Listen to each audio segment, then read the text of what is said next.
Atharva team में था ही नहीं, तो फिर वो नए शूज, वो रोज की प्रैक्टिस, क्यों, किस लिए?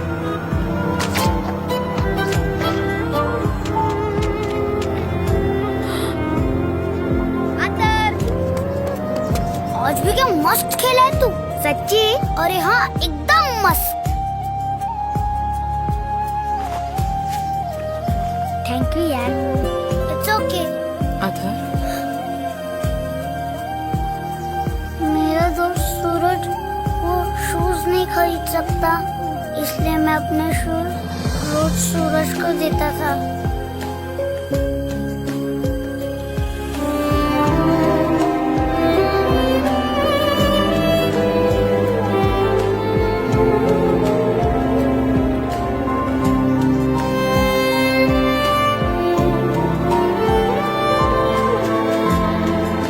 थैंक यू यार।